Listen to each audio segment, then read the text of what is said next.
kalau kita nanti hari Minggu ini, Tentara Nasional Indonesia akan merayakan hari ulang tahun yang ke-80. Dan tema hari ulang tahun TNI yang ke-80 itu adalah TNI Prima, TNI Rakyat, Indonesia Maju. TNI Prima artinya TNI sangat siap dalam segala cuaca menghadapi ancaman dari manapun bentuknya. Sangat sehat. Sehat artinya soliditas internal TNI itu dijamin dan tangguh serta sehat dalam artian sekalipun keterbatasan di sana sini, tapi dia dengan sumpah prajurit Sabta Marga dan 8 wajib TNI, dia siap, sehat. Ya tentu ada falsafah dari daratan Tiongkok itu dia katakan, kesehatan itu adalah modal yang paling utama. Jadi apapun kalau sehat, nah TNI itu sehat, prima. Nah kalau dikatakan TNI rakyat, nah sudah pastilah bahwa TNI itu adalah dapat TNI berasal dari rakyat dan TNI untuk rakyat. Dalam Undang-Undang 34 tahun 2004 yang telah diperbaharui dengan Undang-Undang nomor 3 tahun 2005 mengenai TNI, pasal 2 itu dikatakan TNI rakyat. Artinya tentara yang anggotanya berasal dari warga negara Indonesia. Itu maksudnya. Sehingga antara TNI dan rakyat tidak bisa dipisahkan. Dalam rangka melindungi, menjaga keutuhan bangsa ini.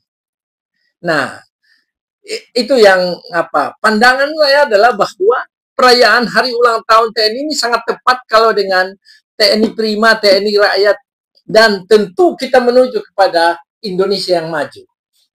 Saya selalu tekankan bahwa tidak ada sesuatu yang bisa dicapai dalam suatu negara tanpa militer, tanpa TNI. Dan tentu orang selalu berpikir bahwa dengan TNI, dengan militer itu otoriter. Salah besar. Situasi global, situasi negara, situasi dimanapun telah berubah dan mengarah kepada prinsip-prinsip demokrasi. Dan paling cepat berubah itu adalah TNI. Dari ABRI TNI, perubahan sangat besar. Sekalipun, ya, selalu bertubi-tubi dituduh. Satu orang yang salah melangkah disuruh semuanya ini TNI jelek. Itu kebiasaan yang buruk dan harus dihilangkan dan jangan selalu diulang-ulangi. Itu. Jadi perayaan saat ini adalah satu hal yang sangat membanggakan karena dengan 80 tahun TNI bangsa kita juga baru merayakan hari proklamasi kemerdekaan ke-80 tahun. Itu artinya apa? TNI telah secara konsisten dan secara katakanlah terus-menerus menjaga negara ini dengan baik. Saya sampaikan salut dan rasa hormat tinggi. Ya, seberapa urgent Pak ketika Presiden Prabowo itu memperhatikan secara serius menyikapi situasi geopolitik sekarang? Ya, situasi hubungan internasional atau situasi global ataupun situasi dalam Asia Pasifik maupun ASEAN sekarang ini kan sangat terpengaruh dengan situasi global. Dulu orang bersatu dalam lingkup PBB, tetapi dalam lingkup persatuan bangsa-bangsa, termasuk di persatuan di mana-mana, orang berbeda pendapat, bahkan sangat tajam, dan itu menghasilkan peperangan yang luar biasa dan menghancurkan segala sesuatu yang telah dibangun bertahun-tahun. Dan itu berdampak bagi negara lain. Dampaknya sangat dirasakan. Perubahan politik, perubahan keamanan, perubahan ekonomi itu yang paling terasa. Maka perhatian, kalau dikatakan perhatian Bapak Presiden terhadap TNI, saya kira itu Bapak Presiden bukan perhatikan TNI saja. Semua diperhatikan, Ya, tapi tentu kita harus kuat. Sebab bukan tidak mungkin kalau kita tidak kuat dari segi militer, ancaman dari dalam dan dari luar bukan tidak mungkin merontokkan persatuan dan kesatuan bangsa yang selalu dijaga oleh TNI. Maka itu harus diperhatikan sesuai skala ancaman. Saya ulangi, skala ancaman. Sebab skala ancaman itu dengan perencanaan-perencanaan, misalnya alutsista, alat utama sistem pertahanan, ataupun perencanaan organisasi TNI, terlalu terkait dengan anggaran-anggaran, ketersediaan anggaran. Tapi kalau memang harus skala prioritasnya sesuai ancaman yang dihadapi nanti, bukan tidak mungkin itu diperhatikan, diutamakan. Tetapi saya ulangi tadi, pertanyaan bagaimana Bapak Presiden sangat memperhatikan TNI? Tidak, semua dia perhatikan. Baik, Pak, terkait dengan TNI 80 ini, Pak, bagaimana menurut pandangan Bapak penguatan secara internal TNI yang memiliki 3 matra dan cambangan di bawahnya seperti itu? Ya, saya lihat ya, dalam pembinaan, walaupun anggaran, saya ulangi, anggaran sangat terbatas diperoleh TNI selama ini, tetapi TNI solid dan selalu melakukan latihan-latihan dalam rangka menjaga profesionalitas dan juga ketahanan fisik anggota personil. Dan harus diketahui bahwa masyarakat harus mengetahui bahwa slogan umum TNI itu adalah Tridharma Eka Karma. Itu TNI slogannya. Mananya adalah pengabdian 3 matra. Darat, laut, udara dalam 3 jiwa, tekad, dan semangat perjuangan. Jadi itu TNI itu ada 3 matra. Angkatan Darat, Laut, dan Udara. Dan moto Angkatan Darat itu adalah Kartika Eka Paksi. Artinya ini supaya masyarakat tahu. Kartika Eka Paksi itu adalah burung gagah perkasa tanpa tanding. Menjunjung cita-cita tinggi, melambangkan kekuatan dan kejujuran. Nah, jadi Kartika Eka Paksi artinya itu. Dan moto Kopassus, di bawah Angkatan Darat ada pasukan Kopassus, Komando Pasukan Khusus. Sekarang itu yang memimpin baru-baru ini organisasi Kopassus dipanggil jadi apa? Yang memimpinnya itu adalah Panglima. Jadi ketiga matra pasukan elit itu jadi Panglima dan dinaikkan jadi Letnan Jenderal. Jadi Kopassus, moto Kopassus itu berani, benar, dan berhasil. Berani, benar, dan berhasil. Maknanya lebih baik pulang nama daripada gagal di medan laga. Jadi itu yang dari dulu banyak membantu. Jadi ketiga matra ini ada memiliki pasukan elit dan sangat kompak dalam rangka menjaga keutuhan wilayah. Nah, ada lagi di bawah Angkatan Darat namanya Kostrat, Komando Cadangan Strategi Angkatan Darat. Nah, motonya itu Yuda Nirbaya Bakti. Saya ulangi, Yuda Nirbaya Bakti. Ini Komando Cadangan Strategi Angkatan Darat ini puluhan ribu itu pasukannya. Saya kira pasukan yang terbesar di Indonesia. Ya, Kostrat. Moto Kostrat itu Yuda Nirbaya Bakti, maknanya adalah pengabdian dengan perang tanpa mara bahaya. Artinya mara bahaya dihilangkan pada saat berperang. Nah, kemudian dilanjutkan dengan moto Angkatan Laut. Yalesveva Jaya Mahe. Yalesveva Jaya Mahe. Artinya makna moto Angkatan Laut itu justru di lautan kita menang. Atau kejayaan kita ada di laut. Di bawah Angkatan Laut itu ada marinir. Pasukan elit marinir. Moto marinir adalah Jalesu Bumiyamka Jaya Mahe. Jalesu Bumiyamka Jaya Mahe. Maknanya adalah di darat dan di laut kita jaya. Jadi di darat dan di laut kita jaya. Nah, kemudian Angkatan Udara. Moto Angkatan Udara itu Swabuana Paksa. Swabuana Paksa. Maknanya sayap tanah air atau sayap pelindung tanah air. Nah, itu moto di bawah Angkatan Udara itu ada pasukan elit namanya Komando Pasukan Gerak Cepat. Ya, motonya Karmanye Fadi Karaste Mapalesu Kadat Jana. Karmane Fadi Karaste Mapalesu Kada Jana. Maknanya bekerja tanpa menghitung untung rugi. Jadi Kopaskat itu bekerja tanpa menghitung untung rugi. Nah, itu daripada moto daripada semua dan moto Pas Pampres. Ini perlu juga dijelaskan pada masyarakat. Karena pasukan pengamanan presiden ini adalah sangat, jadi dia bertanggung jawab terhadap keamanan dan keselamatan keselamatan presiden dan kepala pemerintahan. Ya, baik yang dari asing dan teristimewa presiden dan wakil presiden. Nah, moto Pas Pampres itu setia waspada. Setia waspada. Maknanya harus senantiasa setia pada tugasnya. Pancasila dan Sabta Marga serta menjaga kewaspadaan tinggi terhadap segala ancaman demi melindungi kepala negara atau kepala pemerintahan. Ini sangat yang menjadi personil pasukan pengaman presiden itu terseleksi secara ketat. Tidak gampang untuk masuk ke sana. Ya, dari tiga pasukan elit, dari Kopassus, Marinir, dan Kopaskat. Ya, itu adalah yang penting diketahui masyarakat, tetapi TNI itu sangat mentaati yang namanya Sabta Marga Sumpah Prajurit dan 8 wajib TNI. Itu bisa dilihat sendiri. Jadi ini saya jelaskan supaya para masyarakat itu bisa tahu apa moto, karena moto ini sangat menentukan. Ya. Jadi kalau pertanyaan tadi, penguatannya itu sudah berjalan normal.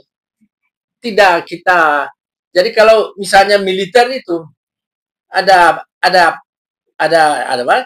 Komandan memerintah itu otomatis mengalir dengan lancar. Tidak ada, karena di dalam Sabta Marga Sumpah Prajurit itu juga tidak boleh menentang perintah pimpinan. Ya, kalau dia menentang diserse, ditangkap. Ya, dan itu sudah berjalan normal. Penindakan yang berlangsung di TNI. Kalau misalnya melanggar, ya mau tidak mau ya ditangkap oleh polisi militer. Dari 3 matra ini ada di situ.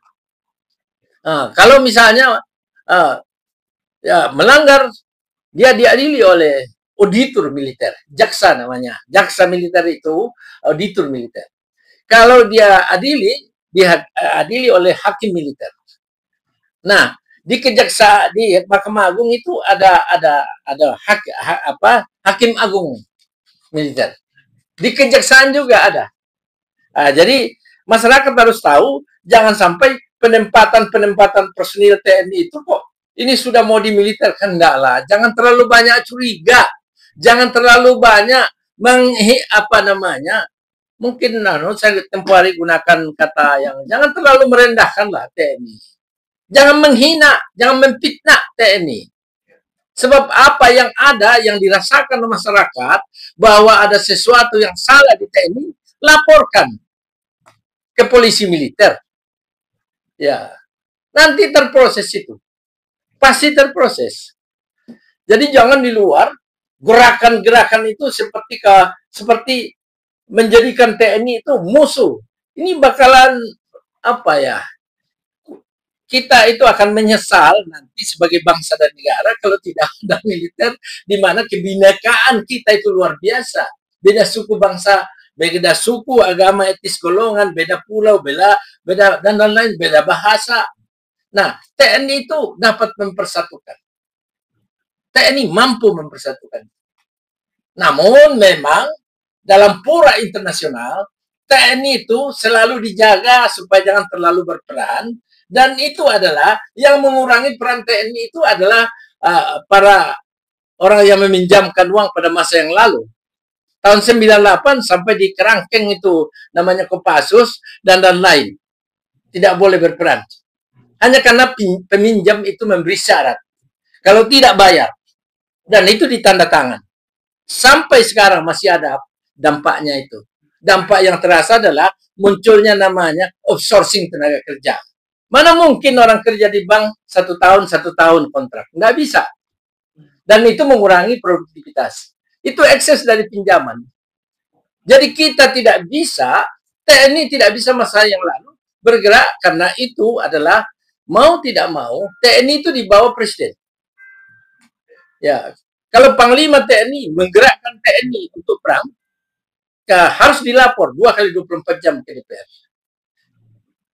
Nah, nanti presiden melapor kalau DPR tidak setuju, TNI harus menarik pasukan. Jadi sebetulnya prosedur tidak perlu dicurigai TNI ini. Ada prosedur-prosedur yang tidak gampang.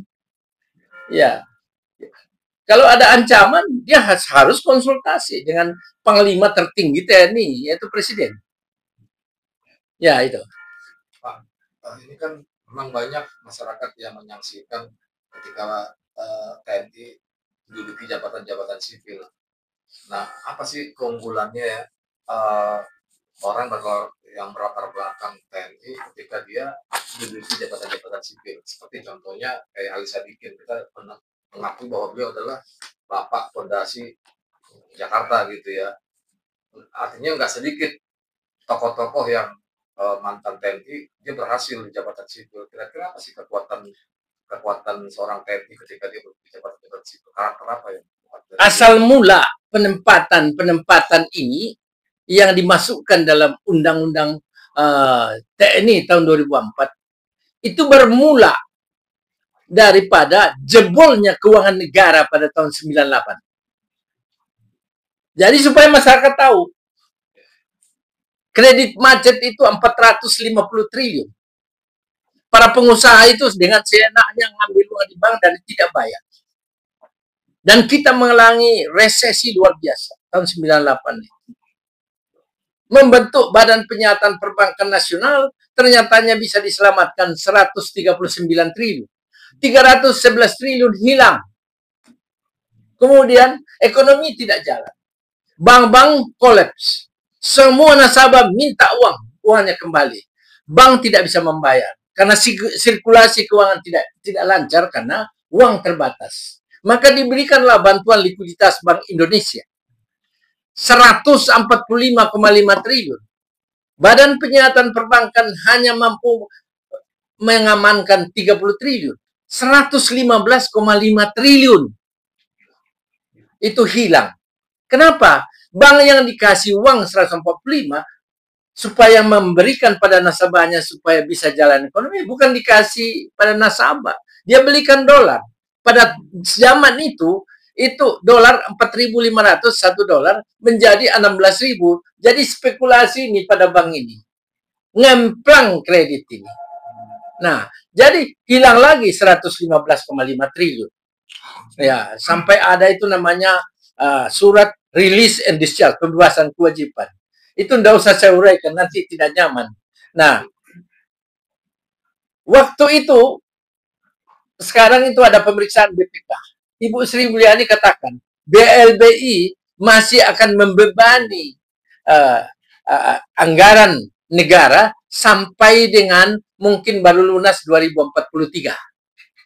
Pada tahun 99 BLBI sudah dikasih tidak jalan karena bank-bank ini nakal. Diberikan rapat lagi di Binagraha, kemudian disepakati supaya ekonomi jalan, uang harus diciptakan menjadi 650 triliun dikasih 26 bank. Yang paling besar dapatnya BCA 54 triliun. 26 bank dikasih, tapi ini hilang semua. Muncullah penyelamatan dari IMF, terpaksa Pak Harto taken akibat kelakuan pengusaha dan para bankers dan juga sipil. Maka muncullah ide pada 2004 supaya cobalah di pos-pos tertentu itu dimasukkan personil TNI yang memiliki pikiran panjang, pikiran idealisme panjang, idealisme nasional, supaya mampu memberikan pikiran terhadap keadaan-keadaan itu. Dengan kehilangan sampai 1.000 triliun waktu itu. dalam situasi itu. Maka terciptalah di dalam Undang-Undang 34 2004 dimasukkanlah TNI misalnya ke Lemhanas supaya di dalam kajian strategi Lemhanas itu bagaimana IPOLEK tersebut hankam, ideologi politik ekonomi sosial pertahanan dan ekonomi. Nah, dimasukkanlah dia dalam Dewan Pertahanan Nasional, dimasukkanlah dia di dalam Badan Intelijen Negara, dimasukkanlah dia dalam pertahanan. Seperti itu. Jadi beberapa dimasukkan dalam Undang-Undang 34 2004 tujuannya supaya ikut juga melihat-lihat apa sih yang salah dan bagaimana pokok pikiran. Nah, berlangsung. Tapi kecurigaan itu timbul terhadap TNI waktu itu. Saya ikuti dari ABRI sejak Pak Faisal Tanjung dulu saya sudah ikut. Ya. Sampai Pak Safri Samsudin itu mengeluarkan satu penghargaan pada saya waktu Kepala Dinas Penerangan. Jadi muncullah kecurigaan masyarakat, kok ini militer. Yang tumbuhlah namanya NGO, LSM ini. Nah, LSM ini lebih banyak digunakan oleh pemberi pinjaman supaya memata-matai, supaya jangan ikut sendiri, ini TNI ikut apa, cawe-cawe seperti itu. Karena dengan ikutnya TNI ada ketertiban. Maka dibikinlah supaya jangan campur. Ini militer, ini militerisme. LSM ngamuk-ngamuk seperti itu. Tujuannya supaya pinjaman ini tidak usah direcoi, tidak usah diawasi kalau mau korupsi. Saya ulangi, tidak usah direcoi kalau korupsi. Nanti supaya peminjam ini nambah lagi tuh pinjaman. Tapi masyarakat tidak tahu bahwa kehadiran TNI di dalam itu dalam rangka untuk memberikan stimulasi, stabilisasi, ya perimbangan. Karena kelakuan sipil ini luar biasa, mencuri uang. Itu. Jadi munculnya di situ, tetapi kecurigaan itu berlebihan. Akibatnya apa? Muncullah namanya teroris, muncullah ini, muncul apa? Perdagangan narkoba, muncul bermacam-macam yang merupakan ancaman terhadap negara. Padahal dulu, waktu saya ikuti perkembangan ABRI dan TNI, kalau seorang babinsa itu yang berada di desa, itu kakerlak apa nih? Apa ya kakerlak itu? Itu binatang itu kalau bergerak aja dia tahu. Baru binatang dia bergerak aja dia tahu. Artinya sistem deteksi dini maupun penggalangan maupun pengawasan itu sangat ketat. Tidak ada yang bisa lepas dari seluruh Indonesia. Karena munculnya pinjaman, dilonggarkan semua, ABRI tidak bisa ikut, akibatnya apa? Segala sesuatu bisa timbul, fitnah bisa ada, orang yang tidak jelas urusannya, tidak pernah berbuat bagi negara, ikut menghina-hina TNI seperti itu. Ya, padahal dia tidak tahu kalau tanpa TNI tidak ada bangsa ini. Pak John, jumlah penduduk Indonesia kan sekitar 270 juta. 278. Apakah jumlah tentara kita sudah ideal untuk menghadapi ancaman?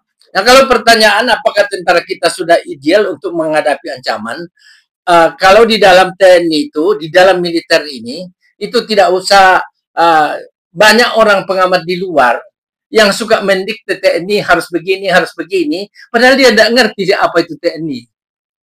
Ya, ada saya lihat itu tentara seolah-olah membela, ada saya lihat bukan tentara, ada seorang intelektual seolah-olah membela TNI, bahwa kalau TNI masuk barak itu orang yang ngomong itu gila. Padahal dia tidak ngerti TNI ini. Jadi orang yang bicara militer dan TNI tidak usah seperti membela-bela TNI. TNI itu sudah bisa mengatur organisasinya dan secara struktural dari atas ke bawah itu akan berjalan. TNI itu prima itu. Prima artinya dia mampu mengatur diri sendiri sesuai skala ancaman. Kalau ditanyakan oleh saudara bahwa apakah dengan personil sekarang sudah main, dia perencanaan TNI itu tidak seperti tambah pegawai negeri. Tiap tahun ditambah, tidak tahu uangnya dari mana. Ya, bahkan semakin tahun bangga itu kalau tambah pegawai negeri. Tambah terus pegawai negeri, direkrut terus. Ya, Jadi adalah Kementerian Pendayagunaan Aparatur Negara dan Reformasi Birokrasi. Ya itu aja kerjanya itu. Tambah pegawai negeri, tambah pegawai negeri. Soal dia bekerja atau tidak, soal lain. Kalau di dalam militer itu sesuai dengan kebutuhan. So, pergerakan skala ancamannya itu sudah siap semua. Di laut, di darat, udara, sudah ada. Kalau ancaman di wilayah yang tidak bisa diatasi oleh Panglima Komando Daerah Militer, maka tergantung jenis dan skala ancaman berbahaya atau tidak, itu sudah ada. Kalau memang ancamannya skala luas, kirim Kostrad ke sana. Kalau memang perlu satu hal yang lebih spesifik, kirim Kopassus Marinir atau Kopasgat.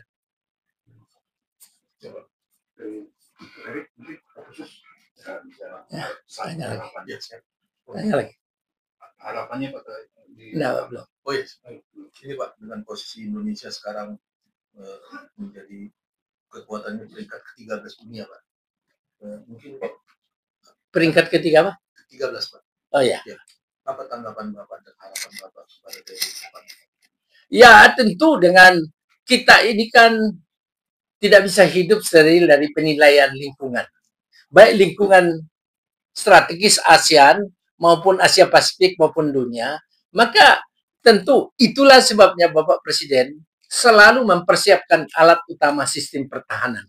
Sekalipun kita terbatas uangnya, tetapi dengan cara kepercayaan dari luar negeri, sahabat-sahabat negara lain, Bapak Presiden memperoleh kepercayaan untuk memperkuat alat utama sistem pertahanan. Jadi kalau kita peringkat ke-13, tentu itu membahagiakan, tetapi bukan membahagiakan kesiapan TNI secara prima dan untuk rakyat, tentu muaranya itu adalah Indonesia supaya maju. Mengawal Indonesia sampai tercapainya Indonesia Emas. Melalui secara bertahap tahun 30 dan tahun 45. Ini harus aman. Harus aman. Makanya tentu kepada masyarakat itu janganlah curiga. Jangan hina-hinalah TNI itu. Ya, karena itu penopang kehidupan kita berbangsa dan bernegara. Di negara ini saya jamin tidak akan jadi militerisme diktator militer. Nah, kalau sampai terjadi itu saya terserahlah mau apain saya, tidak akan terjadi. Karena Sabta Marga Sumpah Prajurit dan 8 wajib TNI itu sudah sangat dalam itunya. Dan pembinaan TNI itu TNI itu di dalam Sabta Marga itu adalah Pancasila, Undang-Undang Dasar itu taruhan hidupnya. Ada enggak orang lain yang bisa seperti itu? Enggak ada. Enggak ada. Maka selama Pancasila itu masih utuh, kita masih hidup. Bhinneka Tunggal Ika masih bisa jalan. Kita berbeda-beda, tapi masih kita bisa bersatu. Nah, payungnya itu TNI. Kalau itu sudah TNI rapuh, maka jangan diadu domba itu TNI. Saya tahu juga bahwa keributan-keributan pangkat dan jabatan di lingkungan TNI itu pasti akan ada. Tetapi tidak akan muncul ke permukaan karena mereka itu loyal pada pimpinan. Hanya orang-orang luar yang suka mengadu domba itu TNI supaya ribut. Saya ingatkan teman-teman pengamat dari entah intelektual entah siapa, nggak usahlah tampil seperti membela-bela TNI. Dia bisa membela dirinya. Sama halnya ada saya sebagai contoh saja ini, ada itu adalah orang yang misalnya relawan presiden pokoknya orang yang akan membela presiden, nggak usahlah presiden atau TNI dibela, nggak usah, dia bisa membela dirinya dengan undang-undang, dengan Sabta Marga Sumpah Prajurit, dan untuk Bapak Presiden nggak usah dibela-bela, nggak usah didukung-dukung, dia akan terdukung dengan sendirinya melalui Undang-Undang Dasar Pancasila dan Undang-Undang Dasar. Closing harapan untuk ulang tahun TNI. Ya. Pada saat merayakan ulang tahun, hari ulang tahun TNI ke-80, ini adalah hal yang sangat menggembirakan dan membahagiakan. Kepada Bapak Panglima TNI, kepada Bapak Menteri Pertahanan Republik Indonesia, dan kepada pimpinan Kepala Staf Angkatan Udara, Angkatan Darat, Angkatan Laut, dan Kepala Staf Angkatan Udara, dan seluruh jajaran personil TNI dimanapun berada, dan keluarganya, saya sampaikan selamat hari ulang tahun TNI yang ke-80. Saya doakan semuanya supaya bisa selalu sehat walafiat dalam lindungan dan pertolongan Allah Subhanahu wa Ta'ala, Tuhan Yang Maha Esa, Sang Hyang Widiwase, dan semoga saya doakan selalu solid, prima, TNI rakyat dan Indonesia maju. Selamat Pak, salut.